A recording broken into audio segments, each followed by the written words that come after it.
excited to be here. You guys do not understand. I truly hope that you can take a blessing away from this, a little lesson, something that can help teach you. But by all of you being here today, I am so incredibly blessed. The ability to just help walk through some of the things that I've experienced in my career, and I've seen so many of my peers experience in their career, and work it through with a bunch of professionals and managers who are working with those people every day, is the best thing that I could possibly be doing with my day. So thank you for being here. Thank you for being curious. Thank you for wanting to continue to grow and learn something about how we can pour into the next generation. But today, we are here to talk all about this next generation of employees. Who is Gen Z, who they are, why they are the way we are. We're going to talk a little bit about some of the amazing things about them, how they're going to be the best employees ever, and how you as your managers, or as their managers, can use that and implement them to be the most proactive they can be. Then we're going to talk a little bit about some of their barriers, because everybody's got them. So how are they going to struggle as they're coming into the workforce? And again, as their management, what can we be doing to help stand along and pull them side by side and make sure that they're working through these barriers? And then we're going to talk a little bit about what that relationship truly looks like and how we can know that we're doing it well. And then at the very end, I will answer the age-old question, how the heck do we bring the next generation of people into transportation? So does that sound good? Is everybody excited to be here today? So if everybody could do me a big favor, I'm going to get you to take out your phones. I want you to take out your phone. I want you to hold it in the air and wave it like you just don't care. Yeah. Now, I'm going to have you put it on silence and put it in your pocket for me. Now, this is a crazy concept. This is actually much more important that I ask you to do this than it is for you to truly do this. But I will explain why as we go through towards the end of the presentation. So, who is Generation Z? Maybe some of you have seen them from a distance. You're like, I don't work with them, but I see you right now. I'm a little freaked out. I'm intimidated, but we'll see where it goes. I just don't really understand, but I know that they're here. Maybe some of you have relationships with them. You're working with them. They're using words in meetings like slay and no cap. You're just like, what on heaven's earth could that possibly mean? And how do I communicate with somebody who's speaking a different language than me? What do we do? Maybe some of you have them at home, in your house, in your basement, in your living room, and you're like, how do I communicate with this person? How do I get them to get a job, or to go to school, or to get out of my house, please? How do I do that? So maybe some of you are working with them, you're experiencing them, you're living with them, you've got family, you've got friends, everybody's got a Gen Z in their life. So who is Generation Z? Well, Generation Z is born between 1997 and 2012. There are 72 million of them in this world, and I am so, so proud to be one. Now, we go by lots of different names. People have given us the Rainbow Generation, the Zoomers, the Centennial Generation, but today we'll talk about them as Gen Z. And so, as I was starting to pull this presentation together, I was thinking about something. As an industry, does anybody know the definition of insanity? Any volunteers? I'm giving prizes away. Oh, yeah. Doing the same thing over and over again and expecting a different outcome. Absolutely. You are incredibly correct. So according to Albert Einstein, insanity is doing the same thing over and over again and expecting a different result. He had it dead on.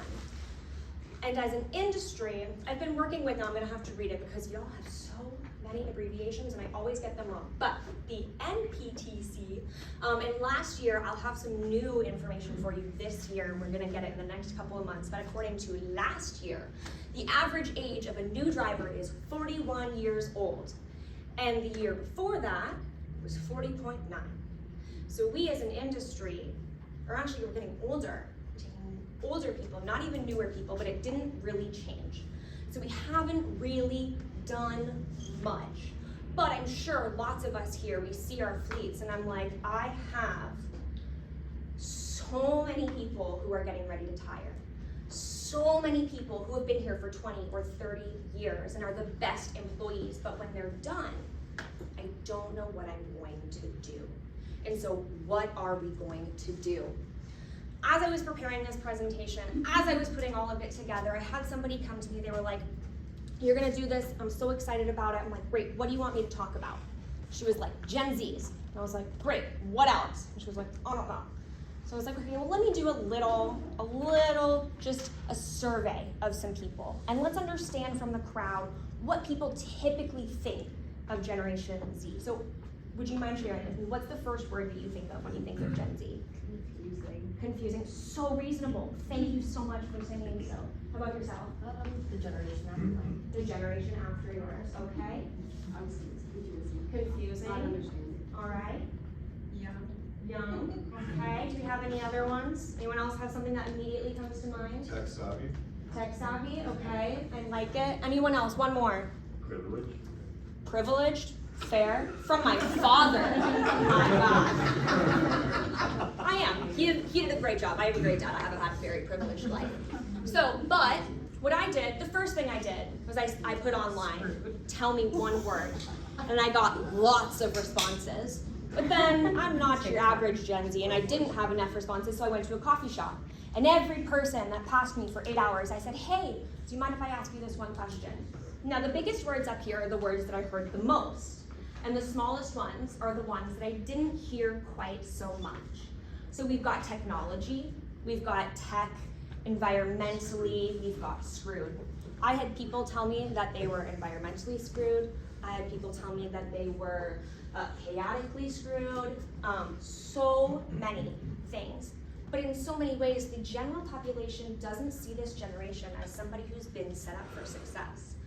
Or at least not in a way that will truly help them move forward. So where do you think we go from here?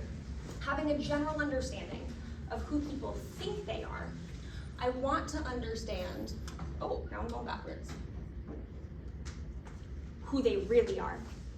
But some of you might be thinking, we don't really know who you are. I don't really know why you're up here talking to me. I don't really know what you have to say about Gen Z or why I should actually believe that. And that's so fair. So let me tell you a very quick story. When I was in 9th grade, and this is potentially where my father's point about being very supportive comes in, I made a bet with him.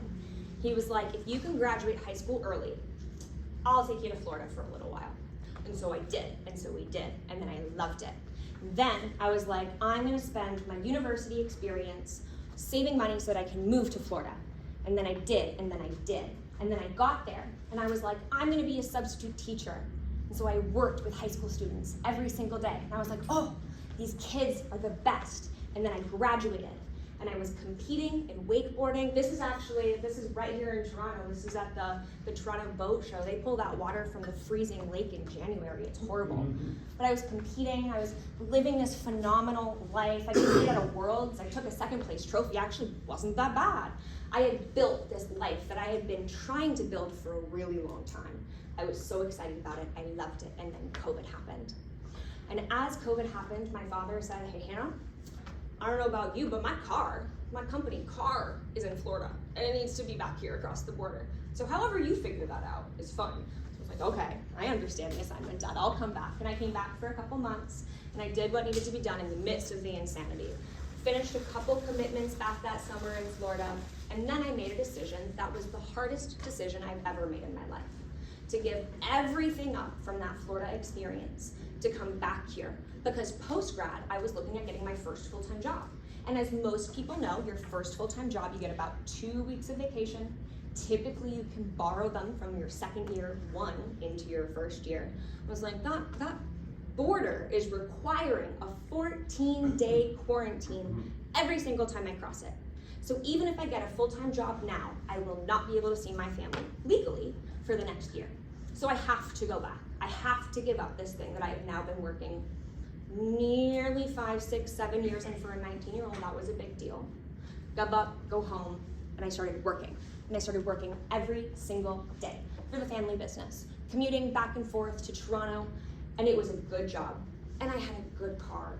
And I was living in a house that was great by myself. It was the first time any female in my lineage had actually lived alone. That was really exciting. There was phenomenal things happening, okay? I wanna be very, very clear. My life was great, but I was driving down the highway one day in my car, driving down, and I look over at my glove box, and I knew that my passport was still in it. And I started to cry because every single fiber of my being desperately wanted to continue to drive across the border. Sorry, I'm gonna use your space. Desperately wanted to go back to Florida. Desperately wanted to go to this life that I had been trying really hard to build. And then based on the situation of the world, it was taken away. And it was the right thing to do. I was like, maybe I'll just text my mom and tell her I'm not strong enough, that I can't do this, that I had to go back to what I wanted. But I didn't. I pulled the car over. I continued to work every single day. But I did that because my last name was on that door. And so when your Gen Zs are in that position, what keeps them from leaving? That's what we're gonna talk about today. But before I finish that story, I have a little game for us to play. In 2025, this year, right now, what percent of the workforce do we think is Generation Z? And I've got more presents. 27. 18. All right, it is, in fact, 27. Who was the first one? I feel like I heard you say that. Me? Really No, early. I did No, not. just not. Right here. All right, so it is 27% of this workforce. Does that look like this room is 27% full of Gen Zs? Probably not. How many hours a week do we think that Gen Z is spending on their phone? What do we think? 45. A day or a week? It's 22 a day. Sorry, it's a week. It's a week. It's a week. My apologies. Yeah. Final answer. What are you guys saying? 45. You have that right. I called it out last second. It is 45 hours a week. So the same amount of time that you spend at your job and you spend at your job, and no, we all work in transportation. We all are spending more than 45 hours a week working. But the average human being, that's how much time they are spending on their phone. That's insane. And that's so important for us as their employers to know, and we'll get there as to why. What percent of Gen Z says that technology affects their decision to work for a company? 91. 70. All right, we got some good guesses in the crowd. You had it first, and you were correct. It is 91% of Gen Z that says their technology at a company, whatever tech you're using, will affect that person's decision to work there. That's significant. That helps us understand who they are and how they're making decisions and what we can do about that to bring them in. What percent of Gen Z says that there's a better way to get an education over going to a post-secondary degree? 99. 64. A good group, so it is 73. And this is really different because millennials, so my main girl right here in the front, who's like those Gen Zs right behind me, millennials were the most educated generation to date. And so Gen X and boomers desperately wanted that, and then they had millennials and they encouraged them and pushed them to do it, and they did. And now it is, oh my gosh, my mouth is so dry, guys, I'm so sorry. The most expensive it has been in so long, and our economy is in the place that we are. And technology has advanced to a spot where they can learn what we're teaching them without the piece of paper, but for free. And so 73% are saying there's a better way to do it than going to a post-secondary degree. What percent of Gen Z, no one else gets at this, I will actually just tell you, but this stat is insane. So what percent of Gen Z is sexually fluid? And sexually fluid is defined as somebody who will change their mind over time or is open-minded to change their mind over time about what they like. And it is 48%. And so I show you this to show you that the next generation is incredibly different than the generations who have come before them. And again, we will talk about this and why that is important for you as their employers. What percent of Gen Zs say they care about the longevity? Oh, I love this one. Who thinks they know? You guys ready to 28. drop your jaws? Wow. It is 90% of Gen Z that says that they care about their own longevity at a company. But maybe, they're just talking crap, right? Maybe they're like, this is what you all want to hear. So, I'll just say that. So, what percent of those Gen Zs say that they actually want to stay? Let's put the proof in the pudding. How many of them actually want to be where they are and want to stay? What do you guys think? 70%. So this generation, again, very different than the people before them, and I will explain why this is and how this has come to be as we continue forward. But that story, so you know I was driving in my car, crying my eyes out, ready to lose it, wanted to leave, couldn't do it, wasn't strong enough, but my name was on the door, so I stopped. I stopped every day. And this is when I started to talk to the people I was working with. This is when I was starting to understand the candidates that we were placing and the value that was behind the jobs that we were securing. There is somebody in this room that we placed 13 years ago who is still at the company they were with. And for me, I'm able to take that home and say, I was able to help that human feed their family because we did what we did. But in the first couple months, I wasn't able to see that. I knew it. I knew it was written on our walls. I had heard it since I was a child, but everything else, all of the mess, all of the clutter was getting in the way of truly understanding the value of what we had to do. So I started listening and I started caring and but all of that happened because that man right there was able to listen to me and say, hey, Hannah, we can work through this together. Let's figure it out. And so I started to work and I started to go to different industry events like this and listen to other people. I started to put together this presentation. I started to present to people just like you about who this next generation is and how we can keep them. And in fact, we did our own intern work, and I actually have to update this because I've hired on a couple more people since then.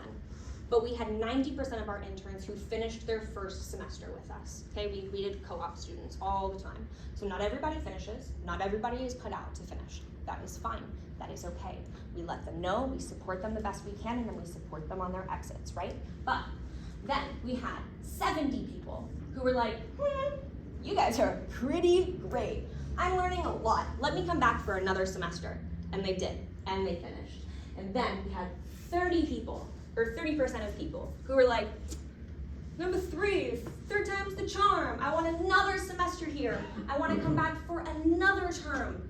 And then every single one of those people were offered a job and hired onto our team full-time or part-time. But that was really exciting for us. So we saw what had happened with me and worked with me to work with everybody else. But what exactly is that? So who is Gen Z?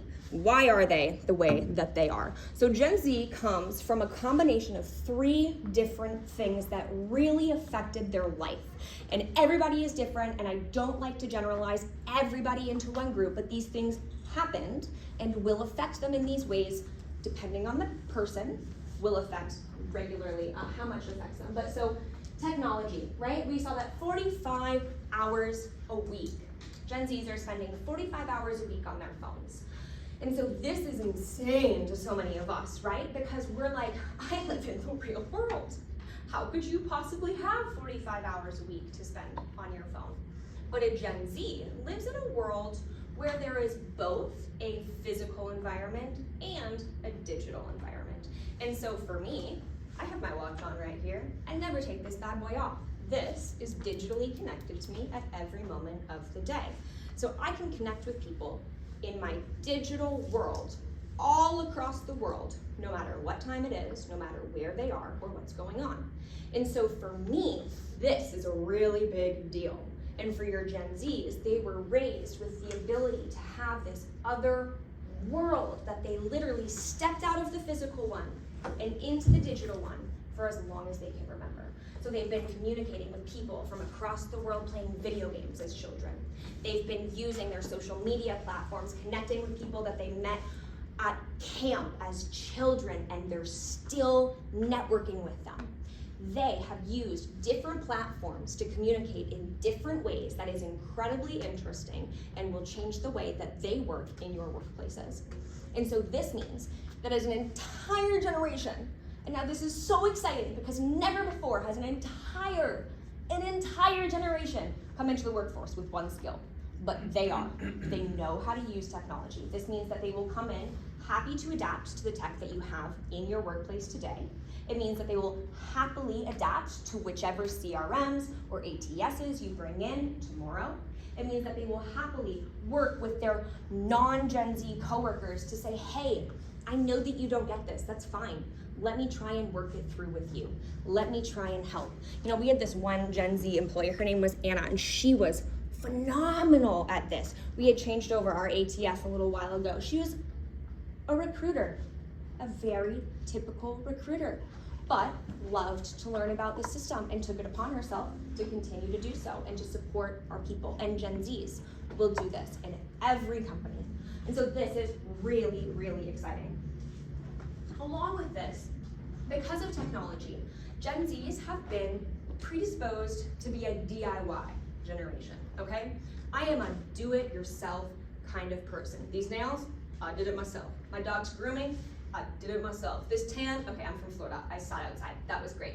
But anything that I possibly could do myself, I did do. One of my best friends, it's actually my best friend's little sister, and I'm gonna go see her this afternoon from childhood, from kindergarten. And we grew up in school together, it was fantastic. Her senior project, she's like, I think I'm gonna build a house, because I can YouTube DIY how to build a tiny house. And then she lived in it until she got pregnant, they sold it, and they got a place, her and her husband, for their first deposit on a house.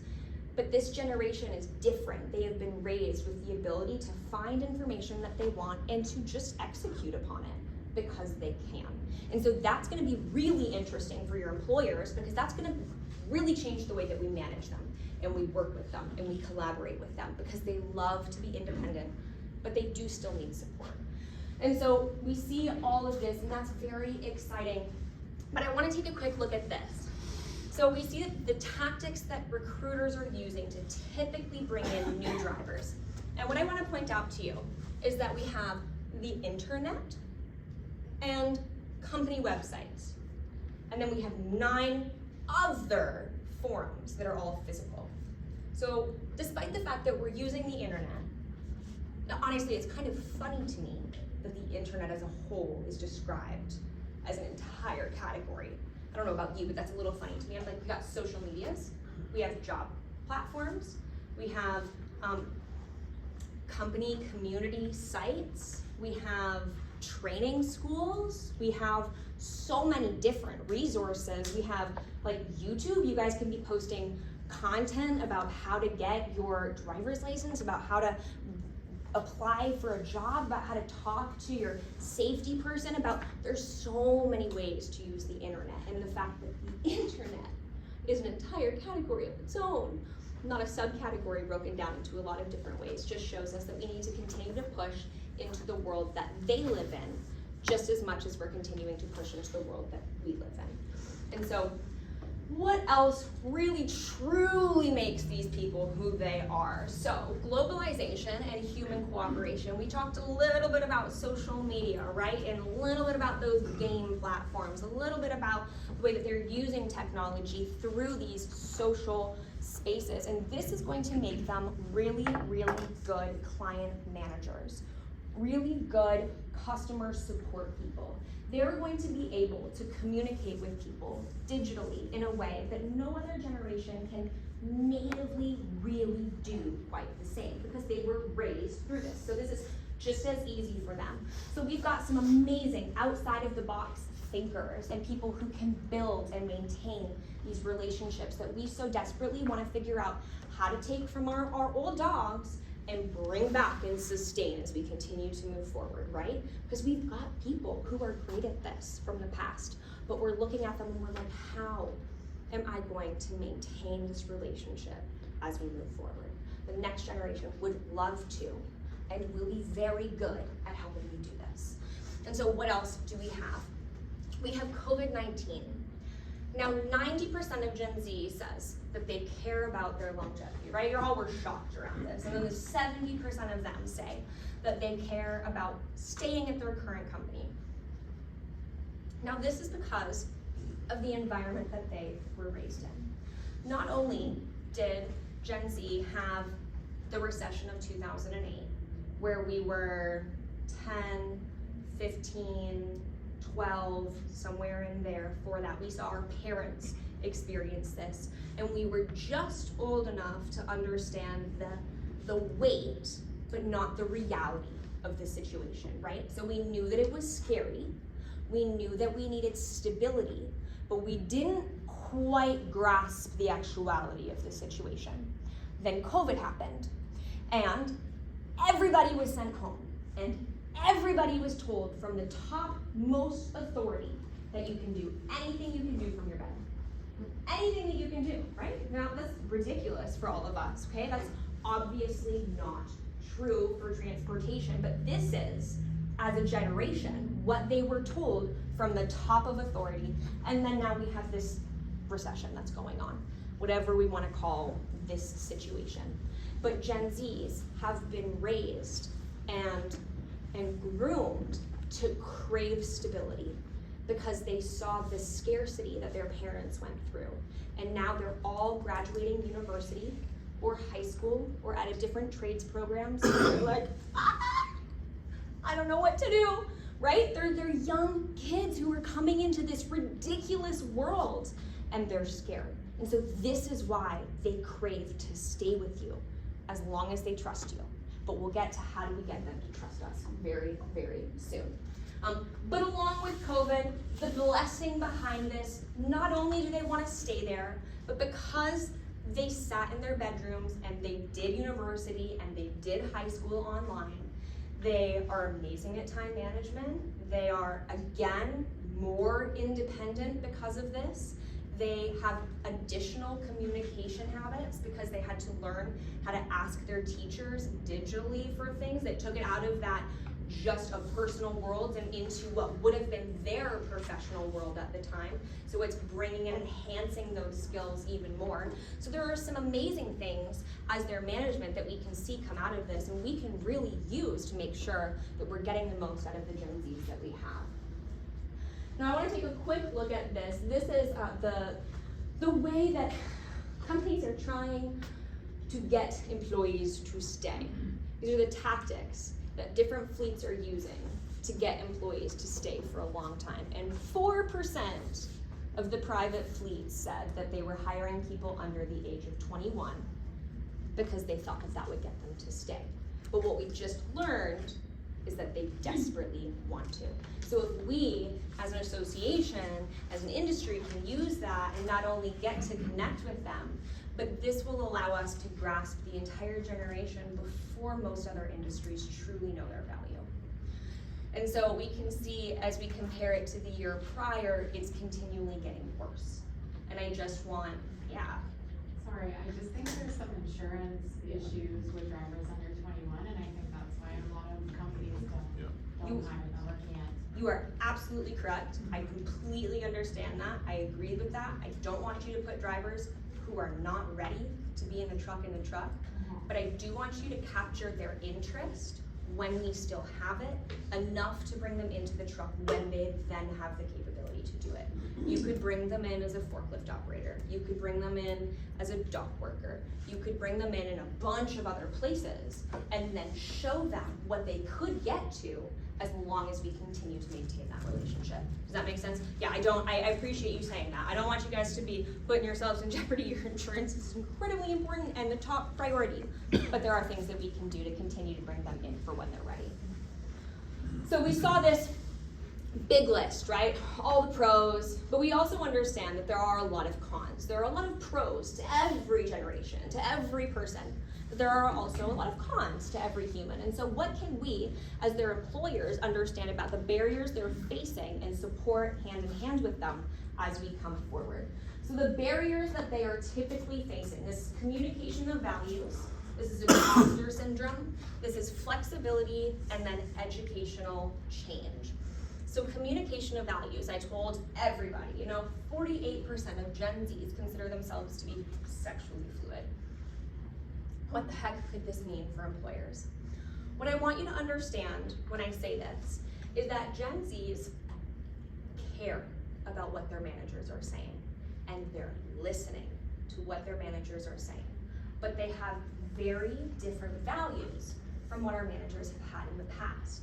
And so specifically in transportation, where it's been a little bit different of an industry, let's call it perhaps a little more tough and gruff, we need to be very aware and intentional about the words that we're using in front of them. Because if we use words that hurt them based on the way that they were raised or they completely disagree with, they're unfortunately going to begin to shut off.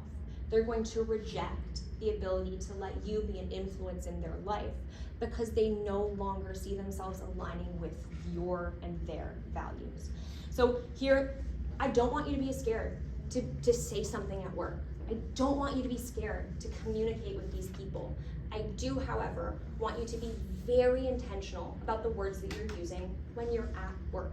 And then when you go home, you do whatever you want to do. But just understand, again, the words you're saying have impact on other people, and they are listening to you, and that affects the way that they think and feel about you, and ultimately their ability to do the best job that they can do at the job that you've given them to do, right? And so that's all I say there. They are very, very different. Imposter syndrome. 70% of humans experience imposter syndrome. So not just Gen Zs, not just me or you, but everybody, 70% of us about right now are experiencing imposter syndrome. And unfortunately, Gen Zs were actually supposed to not have this challenge. Based on technology, they were supposed to say, hey, I've got this thing that can answer every single one of my questions and I know that I'm right. But unfortunately, because of COVID and because of technology, we had this opposite effect. We had the effect of, I can look everything up, so I don't know that I know anything. And unfortunately, this has left them in a place where they feel like they have the ability to answer your questions, but not to know what you're talking about. And this creates a massive disconnect when we're having conversations with this next generation. And so we need to understand this about them. They were stripped of some very real world experiences. And let me be so vulnerably embarrassing for you, for myself. I don't know how to send mail. It freaks me out. I don't get it. Like, I'm like, you put it in and then it go to the other side of the world. Are you kidding me? I grew up with email. I grew up with Facebook. And when I had to send out all of my wedding invites, I did it digitally. And then I was like, okay, now I really have to send my thank you letters. And I waited the year. I waited the full appropriate year because I was terrified to send them. I was like, Mom, how do I do this? How do I know that it's getting there? How do I put this in it's so simple. It's not that complicated. I know that, but I had never done it and it freaked me out. And so that's a very simple example, a very silly example, but something that your Gen Zs are experiencing because they simply have never had to do those very routine things that every other human is like, Hannah, that's funny. And so we as their employers, right, we can stand beside them. We can hold their hand. We can say, hey, I promise you this is really not that big of a deal. And let's walk through it together. And so there are so many things that they don't know how to do and so many things that they don't know because they've been able to look it up. And so despite that they were supposed to not have imposter syndrome, they are coming in more scared than ever. And so we can stand next to them and support them through that. Now, flexibility. 65% of people say that working from home made them feel more connected to their coworkers. Does anybody have a guess? I have one big present left. Who has a guess for me as to why that would be? Oh, let's hear it. The communication was all on the internet versus that human interaction where you're forced to go and speak to somebody in person. It's a little bit easier when you're behind the screen to communicate with them or less Absolutely. intimidated with communicating with them. Absolutely, and why do you think that would be? It's what they were used to, growing up, Facebook, Ding, ding, social ding, media, ding, ding, instant ding. messaging. That is how they were raised. That is what they are used to. That is how they graduated high school. That is how they graduated university. And in so many ways, they're like, this is safe. This is easy.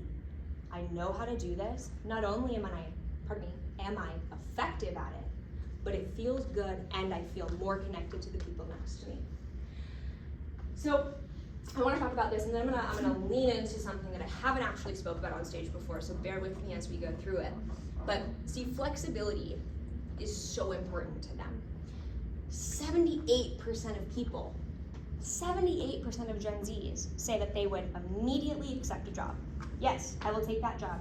Don't leave me hanging. All right. Right now, this very All right. second. Welcome aboard. Not let me go check my phone. Not let me go see if I have other jobs waiting. Not let me go check my emails or desperately call that person that I really immediately. We can use that as an industry to work with them, but now I want you to keep the concept of flexibility in your mind very flexible. This does not just mean that they can work from home. This could mean that they have a health condition and their body wakes them up an hour earlier than your shift starts every single day. But about an hour before their shift ends, their body starts to break down. I don't know. Lots of people, I'm starting to get sciatica problems. I don't know about you. Lots of people have different things, lots of different problems. Maybe this person is experiencing something that you can work with them on and be like, yeah, you know what? By 5 o'clock, you're in pain. But if you come in at 7, you can be done by 4, go home, sleep well, and come back the next day.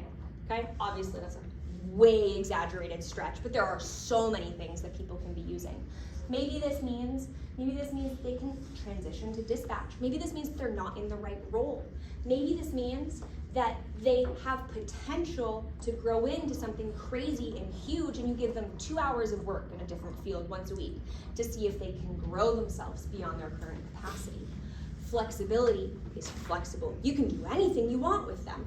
The word itself is very flexible, but they crave it, and they want it, and we can do it, so we should use it. Now there is this one other piece, and I'm gonna go back to the concept about working from home and explain to you a little bit about why this is so valuable. When I was in elementary school, high school, university, every semester, every year, I had what was called a lockdown drill. Every year. Lockdown, lockdown, initiate lockdown. 30 minutes starts the clock. Lockdown, lockdown. That's the door. Those are the windows. This room isn't safe, actually. So what do? You come over here, you pull all the desks to this side, and as a class of 30, we sit in the corner on the ground like this. Every semester, every year, my entire life.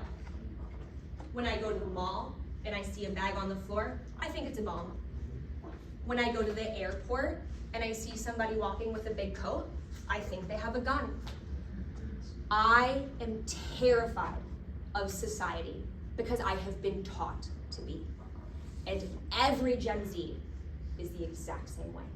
And so when they say, I feel safe at home, I feel the ability to connect to all of you better at home, it's not always about you, and it's not always about them. Sometimes it's just the reality of the world we live in and the understanding of the environment around us. And so when we see them and we say, why are you so anxious? They spend 45 hours a week on their phone. 45 hours a week, the entire world is influencing them, accessing them, communicating with them. They are overdriven, it's insane, and then they're scared because of what we've taught them. And so if we don't truly know how to work with them and who they are, no wonder they go screaming, right? And so when they say, I want flexibility, when they say, I like working from home, dig a little deeper, because it's not always that they just want to keep their pajama pants on, I promise, okay? So now we're gonna go into educational change, and I need to check the time because, oh my gosh, we're getting over and I'm gonna roll through this quickly. Sorry, guys. So educational change, 73% of people say that there's a better way to get an education over going to university, and then 66% of them say they greatly fear accumulating student debt. Who is one of these? You know? I showed everybody, I was like, pull them out, wave them around. Every person in the room had one, right? Who is one of these? Most of us, you know? We've got access to so much information. ChatGPT is nearly my best friend right now. That girl and I, we're tight, you know? There is so much access to education. There is so much access to information. And there is so much availability for this next Gen Z to throw every dollar they have away to education if they are not careful. And so they're trying to use the tools around them to set themselves up for success.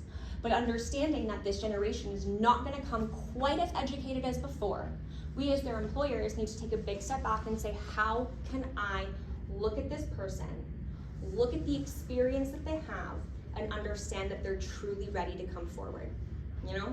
Maybe we need to start looking at more skills testing.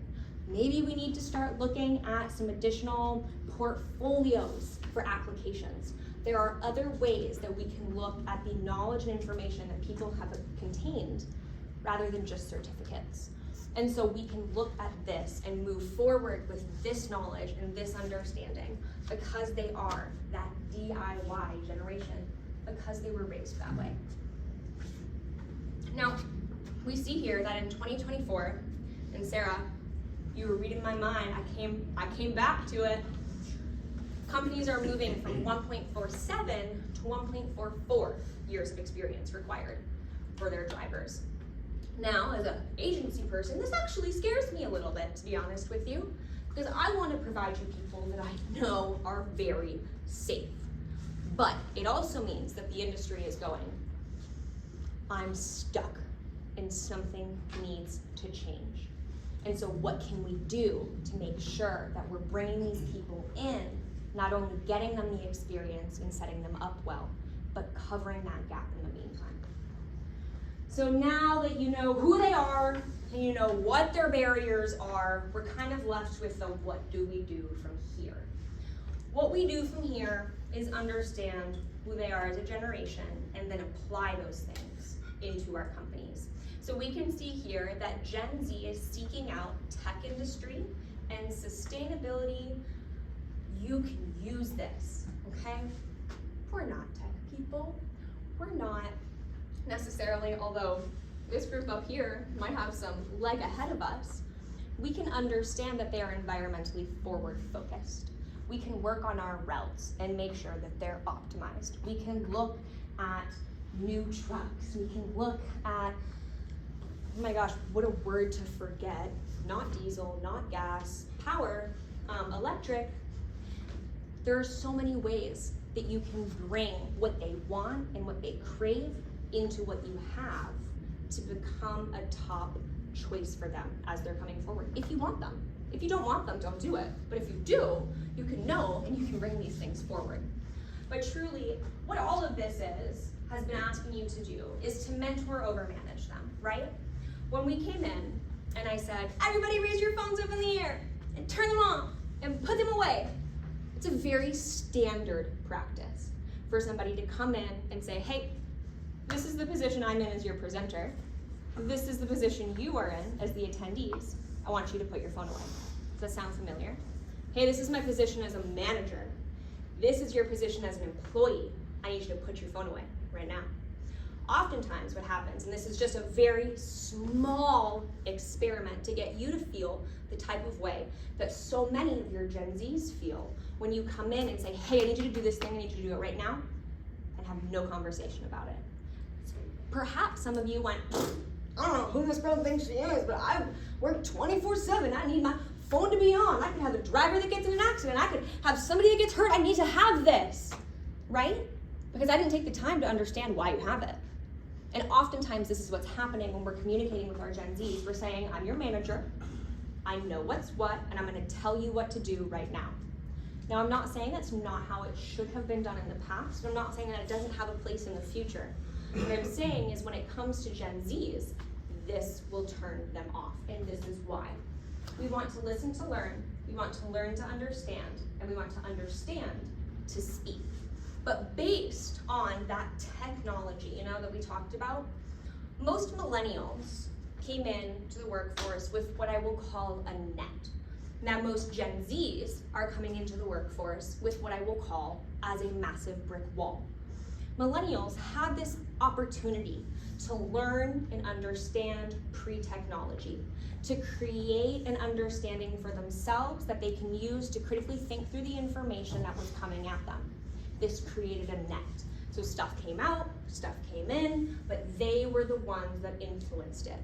Now Gen Zs come into this world, they did not have the opportunity to create that information pre-tech. From the second they were born, they've been influenced. They've been influenced from influencers who have completely redefined that term. They've been influenced from their parents, from their teachers, from their peers. From the second I wake up in the morning, when I open my eyes, I turn my alarm off, and I have a notification that is influencing me in one way or another. So as an entire generation, we've come into this workforce with a wall because we're like, I don't know what I can accept as reality, so I will choose to not accept anything until I truly trust you.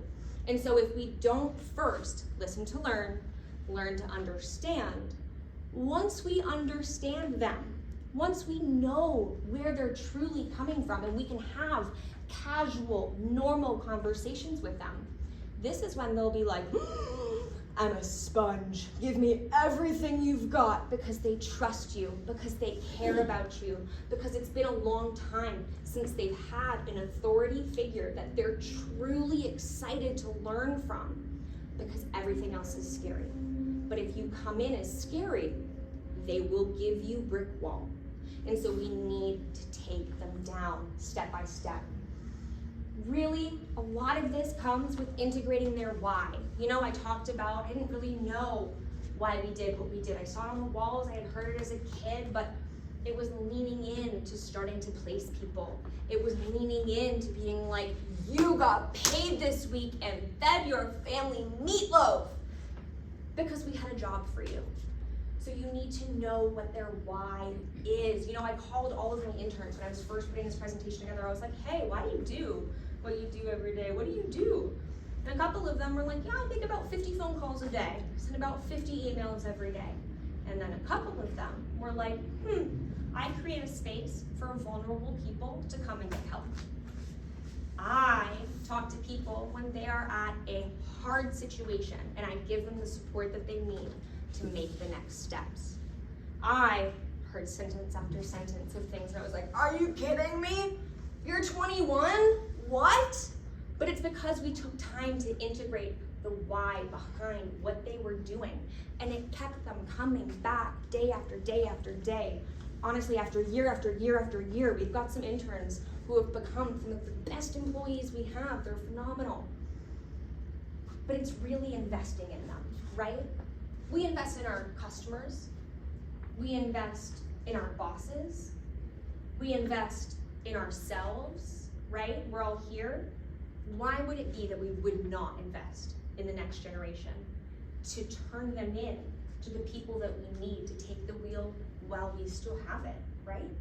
And so we need to invest in them. And then my last thing, last little fun one, I want you to feed them something yummy, okay? I want you to work these employees hard. This is not an excuse to say, I'm gonna have this employee and I'm gonna treat them so nice and it's gonna be so sweet and we're gonna run through the meadow, daisy, happy. No, okay? You have hard jobs that need to be done, and I need you to get them to do it, because they need to learn how to do hard things through this method. But still, then I want you to have something fun for them, because they're doing something hard every day. 50 calls, 50 emails every day, that's not the easiest thing. We had something fun, right? Do you want to work on some marketing? Do you want to learn a little bit of management technique? Do you want to take a look into our payroll division and learn what QuickBooks is? Do you wanna, and these people did, because they come into this looking at it as an opportunist, not somebody who is trying to just check all the boxes and take a salary. They're coming into it with the opportunity to grow themselves, to learn, and to push to be more. And so if we continue to give them that opportunity, they will take it. So feed them something yummy. Now, this is really where you can water hose drill them. This is where you have them. They are yours. They care about you. They care about your company. They want to support you. And this is where you can truly say, here's everything I have for you. And they will soak everything up. Again, this is just the same concept. But all of this is truly just leaving them better than we found them. Is saying, you came in as an intern, I gave you the best that I could. And that might mean that they want to stay with you forever. That might mean that they leave and give you the best referral possible for the next person you do the same thing with. But we continue the process again and again and again, but we leave them better than we found them. So we have all of these barriers that we can overcome together. And then I told you I was gonna answer this crazy challenging question: how the heck do we get the next generation into transportation? So we treat them that way, but then we don't stop when they become eligible for insurance. We start when they're children. Now, I typically work this from the bottom up, and I'm gonna work it backwards, so if I have a slip, bear with me. But let's say they're typically eligible at what age? Anybody? Come on. For insurance? 25. Okay, so 25, so that means the average person starts working with us at what age? 21. Okay, so that is right when they have graduated university, right? Typically, about? Yeah. So they've just graduated university, they've just spent 4 years trying to get some kind of education. Let's take them back to 18 when they first made that decision. But what did they make before that decision? They were like, I need to decide what path I want to go into. So when they were 16, they were choosing the courses in high school that helped them determine which universities they would be at. But before that, they had to determine what they might be interested in to determine which high school classes to take. So at the age of 14, they started to choose all of these courses, which means that at the age of 12, these inklings first started to churn and solidify as what they might be interested in, which means at the age of 10, they were dreaming about it, which means before 5 years old, this person was asked for the first time, what do you want to be when you grow up? And that's the question that starts the catalyst of events that ends them where they are. And so from 5 to 10, 10 to 12, 12 to 14, 14 to 16, 16 to 18, 18 to 21, 21 to finally eligible. What do you think that person's been thinking about and dreaming about for a long time? What they know, what they're used to. So they think about firefighters, they think about teachers, they think about doctors. And unfortunately, they don't think about trucks because they are not used to them. They don't know that this has been an option from the get-go when they first started thinking about it. So I don't like doing stuff and complaining about stuff without coming up with a solution. So I first tried talking to Mattel. I was like, hey, truck driver Barbie, let's go, let's do it. And they said, no, that was fine. So I was like, let me write a book instead. And so I wrote a book. That's what this is. You can find it on Amazon. I would love for you to. You can send me an email. I will happily send you a digital copy. But it is a story written for a 5-year-old that talks to that child about why transportation is so amazing in a way that they will understand. And that is the information that we need to start to plant the seeds to get them when they're finally eligible. But unfortunately, the earliest we're looking right now is high school. And they've already made the decisions about the classes that they're taking, where they are right now, which determine where they go tomorrow. So we need to start them where they are. in the toy box. But that is my presentation. If you have any questions, I love talking about this stuff. If you have new Gen Zs that you're bringing in that you're like, this was great, how do I apply it? How do I bring all of this and actually work through it? Send me an email, let me know. I would love to help you. Creating great spaces for people to really, truly learn and valuably affect the companies that they are in is one of my favorite things to do. So I would love to talk with you, but thank you guys so much for coming and being a great audience. I really appreciate it. Does anybody have any questions? Any questions? There's no one? Yeah. I'm wondering of the premise that COVID actually contributed to the elder generation actually understanding Gen Z a little more. What do you mean by that? Help me understand. Well, prior to COVID, I'm not a great tech guy, but I'd fire up my laptop and an icon would come up saying Teams, and I'd say, I should ask our IT guys what that is sometimes. And I would have said, no one, our company, no one can work from home, there's nothing, not possible. And through COVID, we had almost everyone attempt to work from home, good and bad, and found out, hey, a lot more can happen. So my understanding and acceptance of that concept was driven by COVID experience, not kind of becoming really sensitive to Gen Zs. I love that. I love that. It brought you out of the very physical world you lived in forever and into their digital world. Sure. It didn't help me. Somewhat. It didn't help me understand the sexual fluidity part. That's fine. That's fine. All right. I did see another hand. Yeah, so, in essence, Gen Z is not financially motivated? Great question. So they are and they aren't at the same time. Every human inherently is financially motivated, right? We all have to pay our bills. We all have to do whatever. But unfortunately, the average Gen Z does not expect that they will ever be able to buy a house. And so they're coming into this world previous from other generations who might have said, I want to work every single Sunday so I can save extra money so that I can get that down payment so I can get that house. They don't see that. They don't have that. They don't expect that ever for themselves. So they are using more money on luxury goods because it is a way for them to feel better beneficially in the moment, because they'll never get that primo good that is the ultimate goal down the line. So they are, but they use their money differently, and it's for different reasons based on that. Does that, it was a kind of like a questiony statement, and I just continued on. Do you have any questions around that? No, I find millennials tend to be more financially motivated. Very, yeah, very much so, because they still have hope that they can get houses.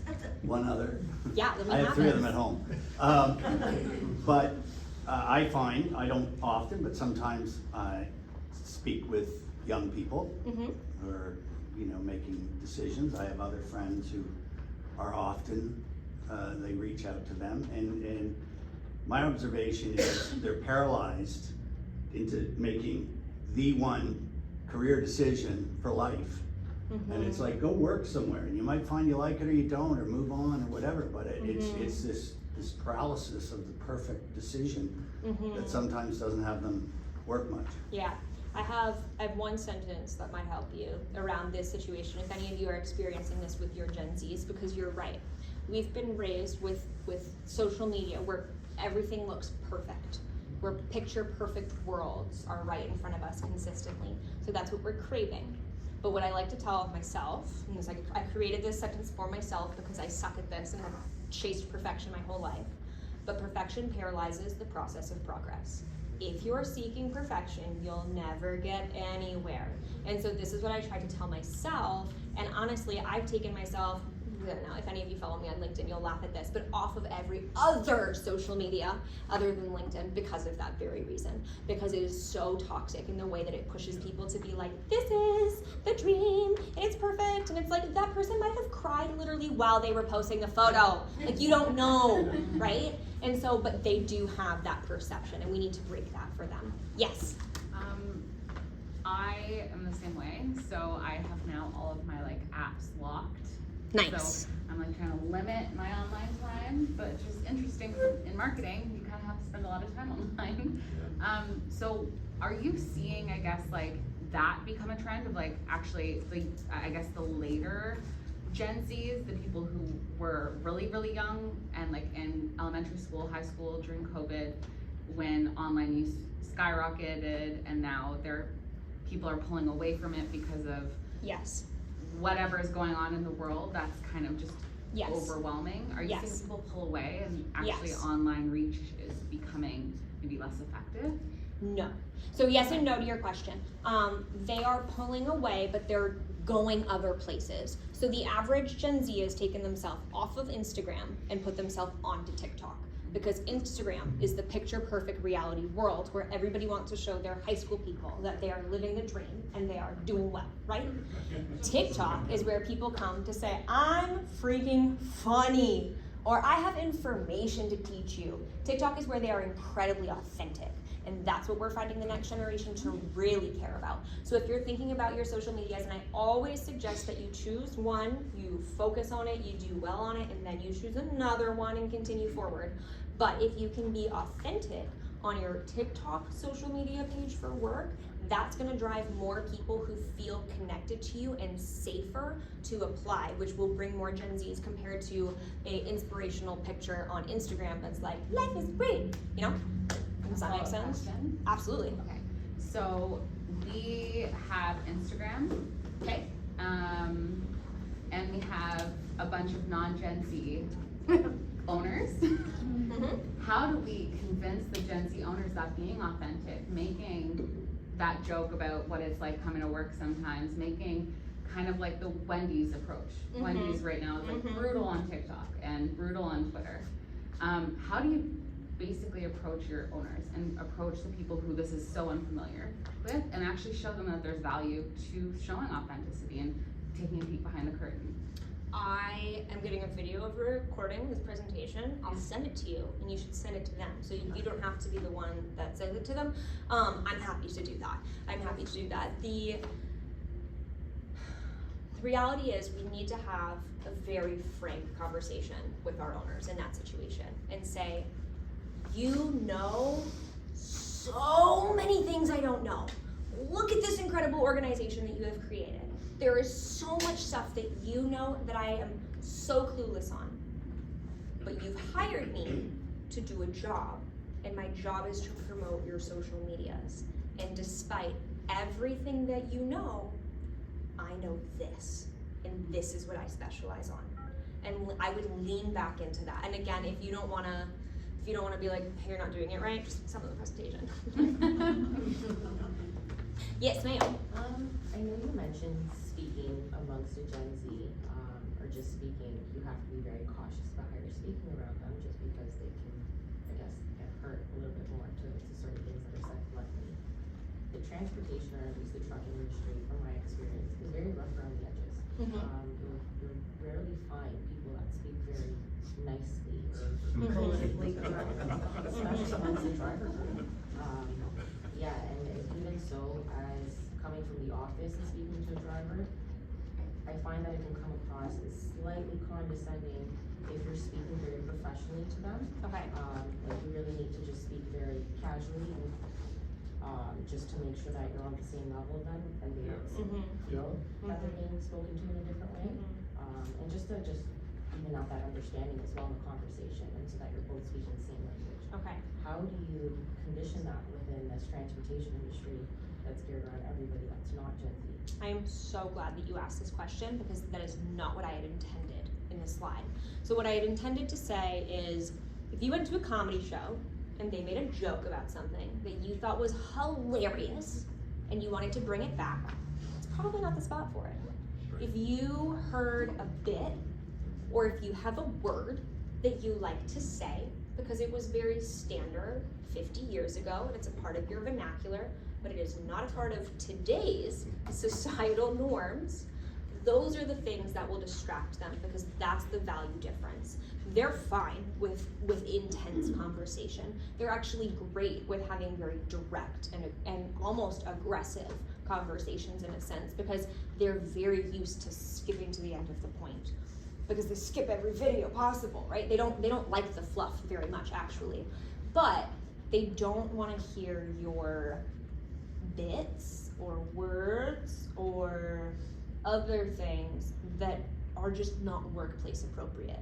Does that make sense? Kind of, a little bit? Okay, okay. Yes, How do you feel about like candidates, like we're talking recruiting, that are ghosting you?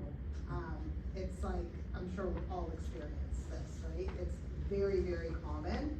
And then I hear, or like on your slide, it said that they'll accept a job immediately. They'll accept it, and then like a day before they're supposed to start, they'll call you and be like, no, I'm not interested.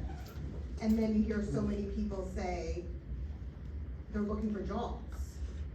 Like I said, I wanna open my own company to rate candidates that are applying, because so many people just, there's no please, there's no thank you, there's no I'd love to, like, you know, we came from a different generation, Mhm. obviously, that, you know, you go to an interview, you say thank you very much after the interview, Mhm. and you would never not show up for an interview. Mhm. So how do you navigate through that? There's a couple things there. I would say that there's more access to interviews than there ever has been before. There's more on the internet just between jobs that you can apply to, recruiters that are looking, and recruiters who have open slots in their calendars to book meetings with every single day. And so for a lot of people, they're going through and they're filling themselves up and they're creating the pathway to a job, and then they find success at one of those spots and they forget about the rest of it in the background. Now, I would ask you as a recruiter, if you're hiring for a job and you desperately need somebody and you have 100 applicants that come through, and on your 54th person, you find them, do you send the rest of them, hey, we found somebody, thank you for applying, better luck next time? Yes? That's amazing, I'm so glad that you do. We should, but not everybody does that. And so that is just a reality of there's more out there than ever before.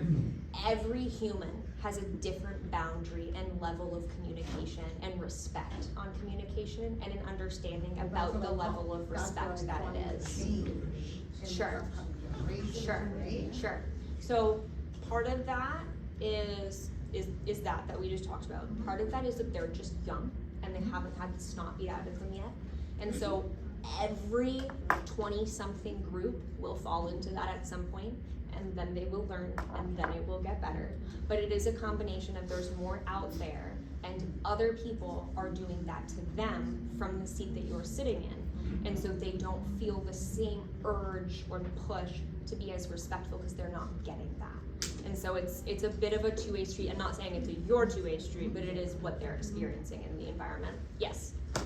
First off, fantastic presentation. Thank you. We're going through it. And again, I'm encouraged because at our company, there's a lot of things that we've made a pointed direction to be doing some of these things. Mm-hmm. And then also we're doing some of these things informally. So again, there's a lot of takeaways, so thank you very much. Yeah, absolutely. The question I had was, there was the stat about 72% are looking at avenues other than post-secondary Yes. that are Gen Z. So what is filling that area? Is it DIY videos, is it real world application? Like, what are the areas that Gen Z is turning to first? Like, just a couple of the key ones. Yeah, I think it's a couple different things. There is a group of Gen Z who are coming up as entrepreneurial minded individuals, and they are saying, look at the internet look at the access I have to every human, look at the ability I have to create this business, and they're coming into it and they're saying, if I'm not gonna make that much money at a job anywhere, why don't I try to do something myself for the first couple of years? There's a lot of that going on right now. So there's a lot of people who are coming in and stumbling over themselves and saying, I know this is gonna be hard. I know this is not going to be my final destination, but I know I can learn a heck of a lot by trying to go through it and doing it. So there's a bit of that going on. And then there's a massive group that's LinkedIn certifications, that's YouTube videos, that is online free content. And then there's this other additional group that is much cheaper, but still purchased education certifications. So there's online programs that have different certifications that people can pay for, that will give them a certificate of a sort, but is a much more reasonable price. I think those are kind of the three boxes that we're seeing people fall into. Just a note on that comment. My brother is much younger than me, and is not much younger, but Gen Z, and he went to university and got a business degree. And recently I had him looking at an Excel sheet with me because I was just struggling with it. And he did some magic. I don't even know. I can't even tell you. I was like, do you VLOOKUP this? He's like, VLOOKUP is so yesterday. It was like the most insane comment ever. But I was like, where did you, like, was this a course in university? And it wasn't. It was YouTube. And he like got most of the work, like the actual like stuff he does on the day-to-day in his professional career through YouTube. Yeah. It's insane. Yeah, I believe that. I believe that. It is an amazing tool. All right, any other questions? Yes, sir. What's a tie-in with that? Like you went to university. Yes, sir. That's a degree. Is there still value in that? Yes and no. How do we sell it if there is? It's because you want your kids to go to school, is this what you're saying? It's the path we grew up with, right? For sure. This is the path to success. If you do this, then this will follow. For sure. I think to an extent it's still being sold. Sure. You're successful in school with your studies. You should continue those studies. This is the gateway to It is. better opportunities. It is. But it doesn't necessarily play out that way for a lot of people. Yeah, I think the thing that we need to remember, despite what direction you want your children, your Gen Zs, your whomever they are in your life to go, is that for so long we've been telling them, if you go to school, you will get an amazing job and you will probably make 6 figures coming out. Three would be bad, but six is very different, slip of the tongue. But we've heard that, and that's insane for these Gen Zs to be coming out of school going, yay, yes sir, I did 4 years of school, I've got my degree, and now you're gonna give me a, no, that's crazy, but that's what they've been taught. And so we need to be very clear around this has the potential to set you up for success, but no matter what you do, you will have to work hard in life to be successful. And I think that if we can continue to tie it back to that, will this help them? Yes. Will it set them up for success? Yes. Will it give them information that is valuable to them as they move forward? Yes. Does it teach them amazing skills that they can take forward into their career to continue to be diligent and thought-provoking and critical thinkers? Yes. Does it guarantee anything? Never. And that's the problem with most Gen Zs right now, because they're coming in and they're like, I was told I would get it! And they're not, because of the environment we're in. Yeah, so my follow-up Yes. to that one as well. Also, if again- any of you need to leave because you're out of time and we're running over, please don't hesitate to just sneak out the back. I'm gonna keep the questions rolling. Solid time management. No, but on that, like as an employer, like the thing that we look for is that, hey, you got that ticket. The way that we can see your time management skills is because you got this accreditation, you did post-secondary, you did this. As an employer, okay, there are different routes, once you're done high school or whatever, as you're coming into a company, what are some of the things an employer can look for to make sure that, okay, they legitimately have time management skills? Not just because they're Gen Z, they didn't do post-secondary per se, or like what things could, not that you can have the answer to everything, but what are some of the things an employer can look for? Okay, so I have a crazy concept for you here. I would ask them that question. I would say, so understanding that you didn't go to school, school is typically the one thing that I use to understand that you're good at this. Can you help me understand where you've seen this in your own life and how I can trust that you will truly do well at this? And like, for me, I'll go, yes sir, I've written 5 books, published them, I know how to do that, thank you. And that's a simple one for me. Somebody else might come in and go, oh my word, yes, let me tell you all about this. But you just won't know until you ask. But there are so many ways for these people to learn that and prove that. I would make it very open-ended. Trying to think of the word, is it amazing or slay? Slay! Slay, so do I say your presentation was slay or do I just say slay? For the context of this, you just say slay. Slay, okay. That's too funny. Thank you so much. Any other questions? Anything at all? No? Thank you guys so much for coming today. Thank you. Really appreciate it.